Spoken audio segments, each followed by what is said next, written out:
want to ask you to raise your hands and show by your hands. Lift your hands if you identify yourself and who you are.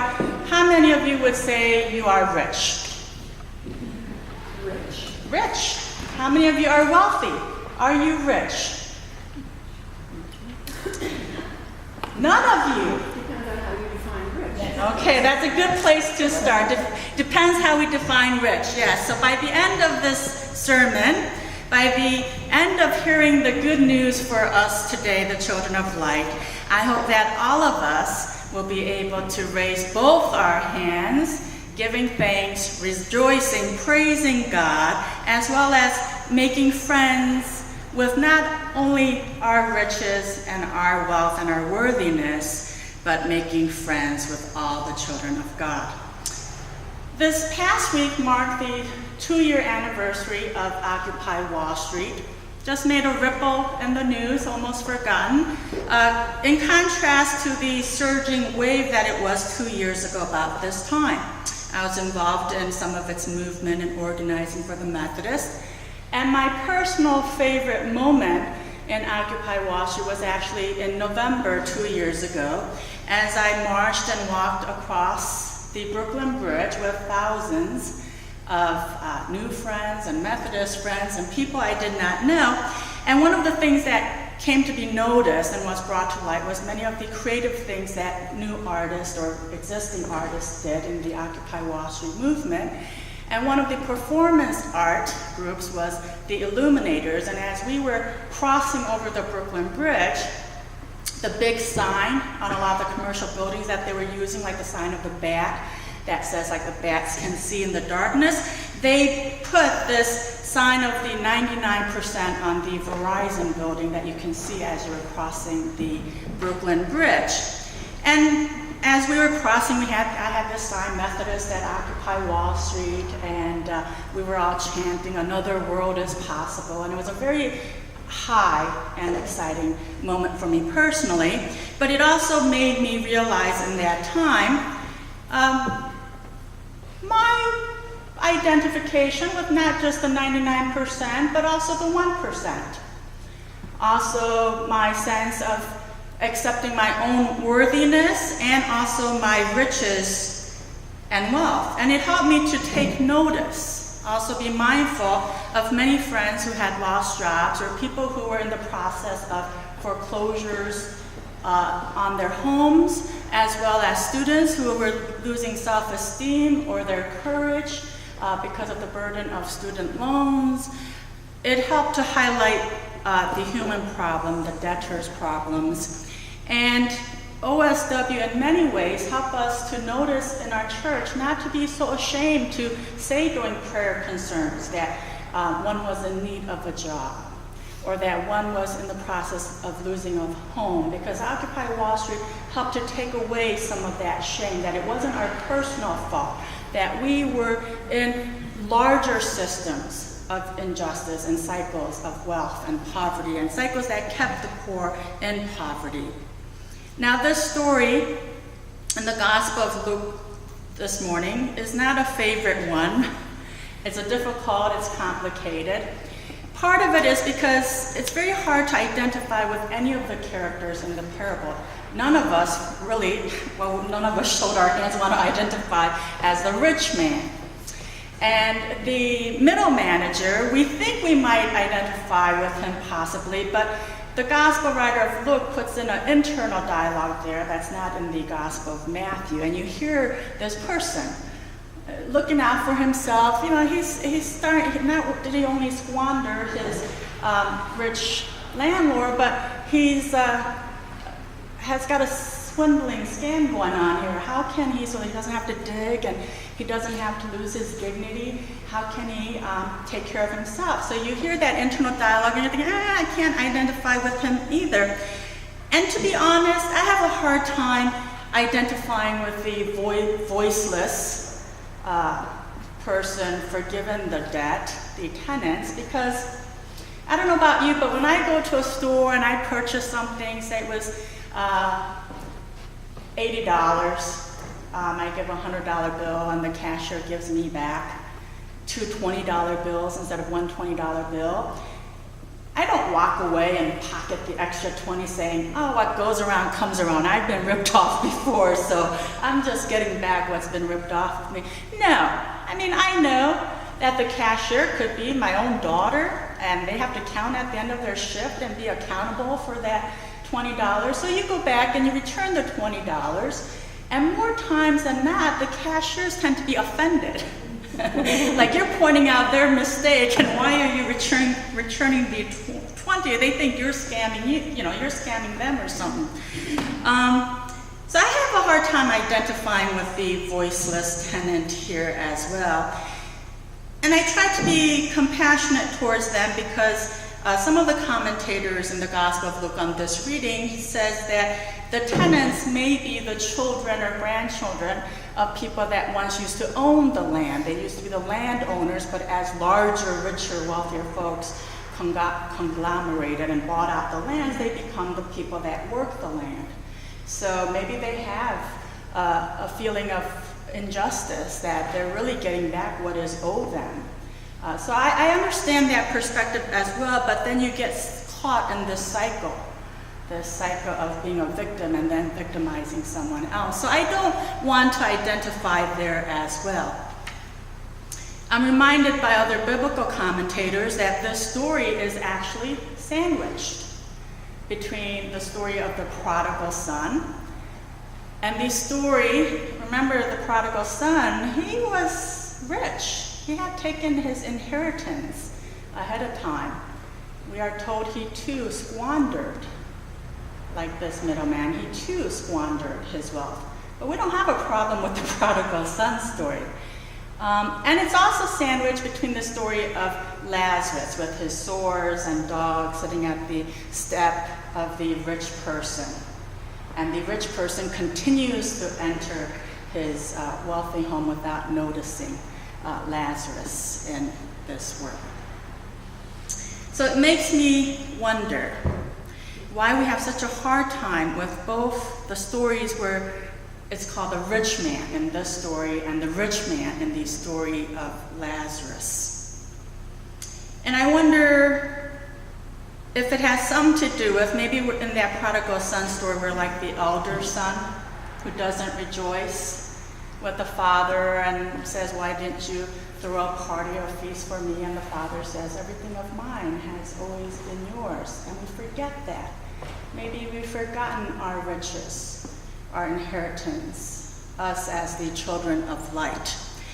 And sometimes I think we forget our true worth, our true riches. And I want to define, and maybe this is why the landmaster commends the unjust steward, or in a different translation, steward of injustices, person rich in injustices, and commends this person to the disciples because that person at least remembered, was shrewd. He remembered his wealth and financial acumen or his relational resources. He knew some of the wealth that he had, and he used that. And so maybe this story is pointing very subliminally to helping us to remember what we have forgotten, our true worth, the riches that we have. And in order to address that, we get back to Becca's question. It depends how you define wealth and riches. For example, when my parents immigrated to this country, they were financially poor. They came at the time, as I've shared before, allowed by the legal law, $5,000 cash. Everything else came into immigration bags. But they came as folks very rich in culture. And one of the cultural values in Korea is the value of education. And so I was taught by my parents to become educated no matter what, because education is a resource to financial wealth, as well as status. When I came to this country and couldn't speak English, I sat at lunchtime at a table with another Chinese kid because we were the only two that couldn't speak English. And I quickly realized speaking English was a a resource, a wealth. You were rich if you could speak English.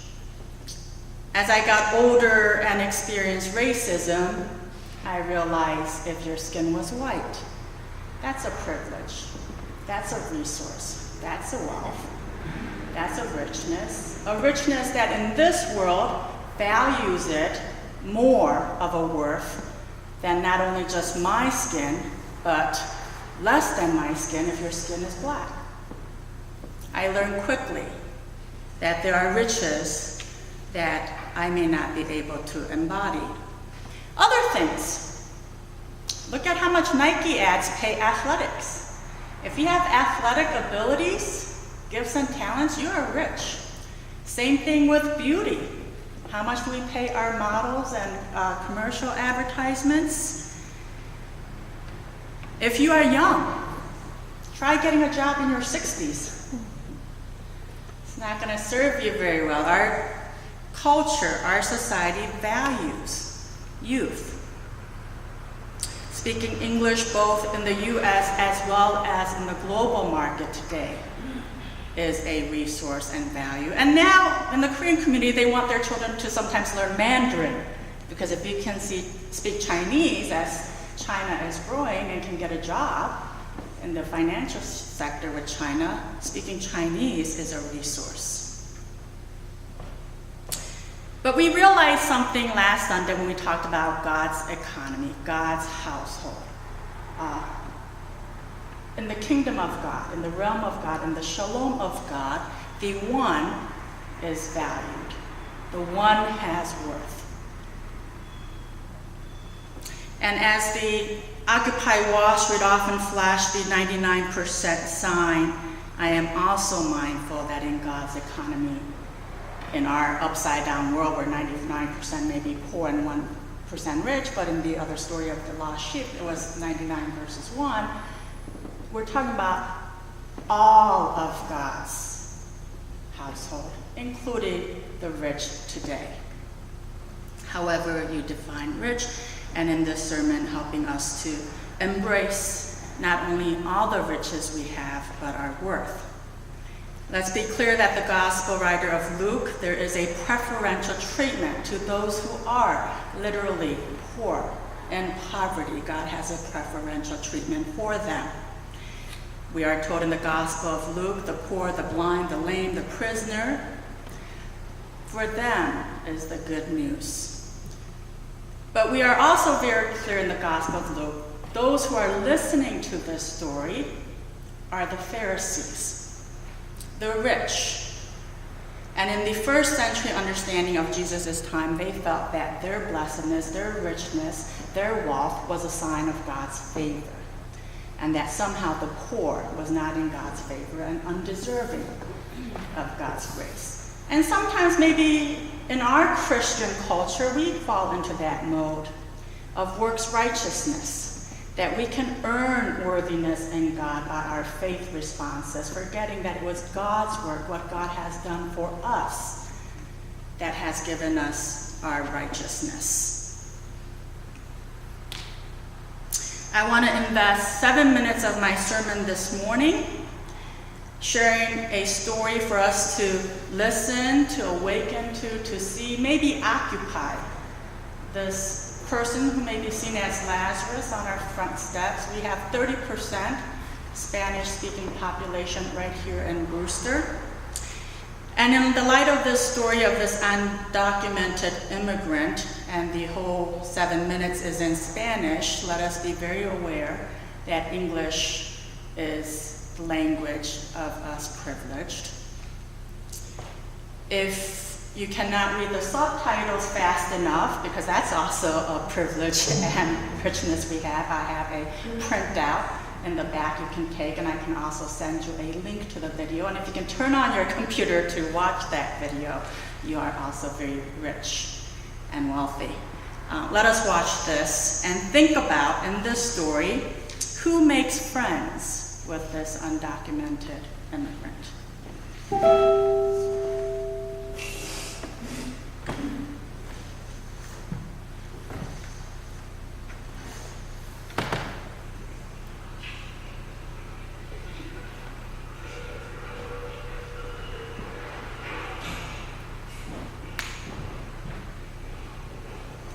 Yo tenía 18 años cuando salí de México.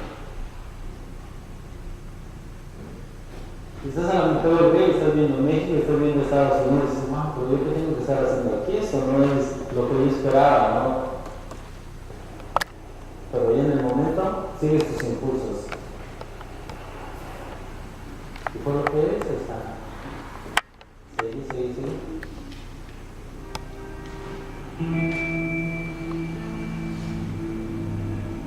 Obviamente los inmigrantes somos como en esta ciudad.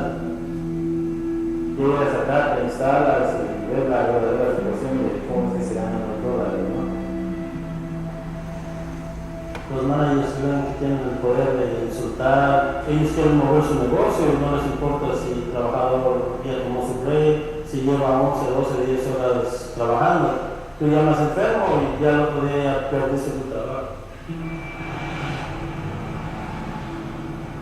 Los consumidores tratan de consumir cosas orgánicas, se preocupan por cómo tratan a los animales, pero ¿dónde están los valores de las personas? Hay leyes que protegen a los trabajadores, pero nadie hace valer esos derechos. Te contratan sabiendo tu estatus y cuando ellos ven que te pueden explotar no hay ningún problema, pero cuando ya tú tratas de exigirles que te paguen por lo menos el sueldo mínimo, ellos ya amenazan con llamar a la migración.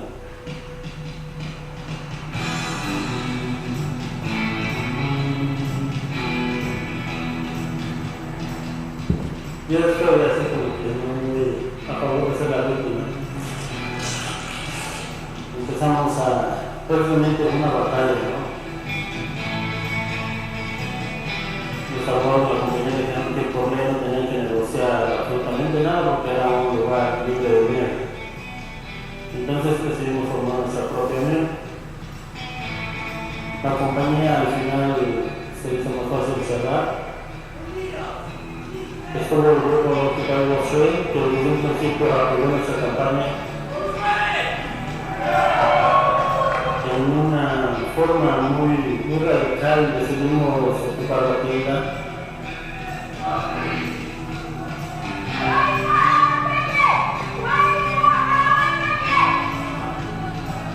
Y siempre ha sido algo que las marchas, mucha gente escandalosa, ¿no? Haciendo bulla, pueden ser cosas más productivas, ¿no? No era mucho de ignorancia. Estuvimos fuera de la tienda protestando por 2 meses.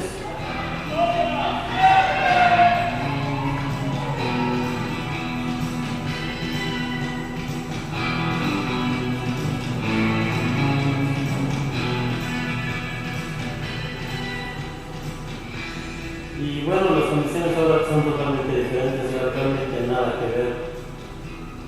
Nuestro primer contrato, ganamos vacaciones, días de enfermedad, causa justa, la Unión tiene el poder de escoger a la gente que va a trabajar dentro del negocio, que se llama yo mecánico, que no es muy común dentro de la industria de restaurantes, es más común en la industria de construcción.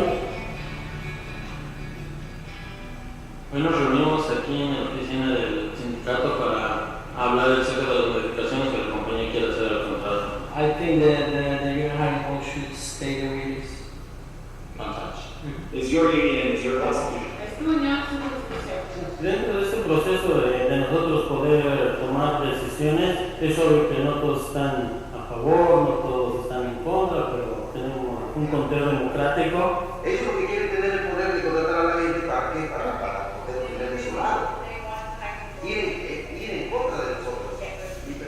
Esta lucha nace de trabajadores inmigrantes, pero también se trata de los derechos de los trabajadores que son ciudadanos en este país. If it's a case of company close down, when you go outside the street to pick it in, and we might be able. If that shit comes to me, I will beat it. That's right. That's good. I feel good that you feel like that, you know, like we need to keep together, and we need to fight, you know. I've been fighting all my life. You know what I mean? Yeah.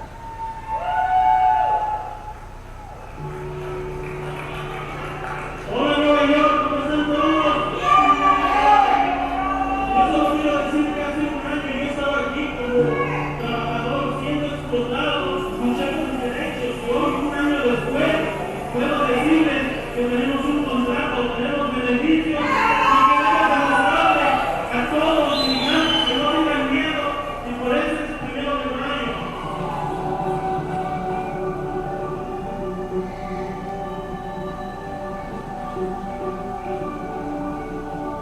Hay muchas leyes que son justas y muchas leyes que son injustas.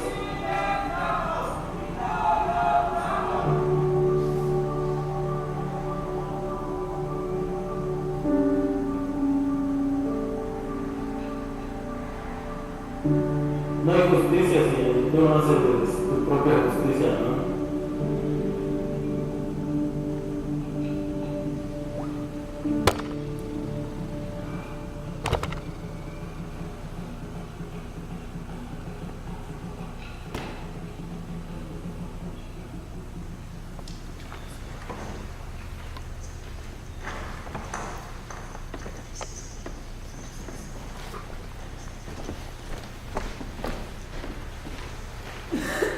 We are called to be those scandalous people making noise for the inbreaking of God's shalom, for all God's children. If you notice in this video, the key moment of conflict for Muhammad Lopez is when his union of undocumented immigrant folks needs solidarity with folks who has U.S. citizenship. The man who says, I have been fighting all my life. He is richer, he is wealthier. He has the wealth of being a U.S. citizen.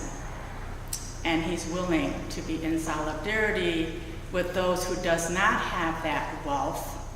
He's willing to share his wealth of that so that together they can have the justice of minimum wage, a living wage for both of them.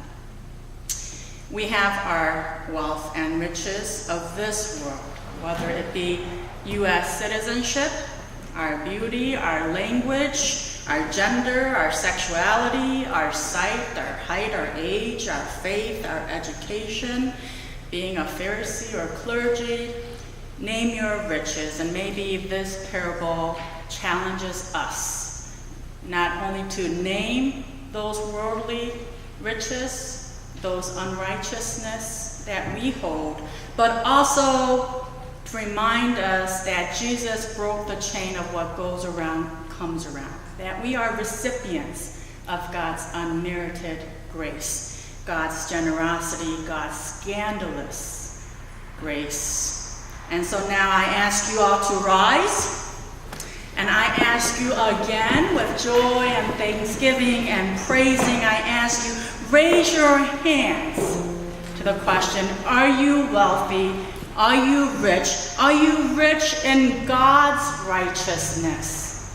See, we are rich in God's righteousness by God's scandalous grace. If folks who are rich in unrighteousness can use that shrewdness in this world, how much more you have received by the gift of grace and faith, God's righteousness, to serve and to make friends for all the children of God.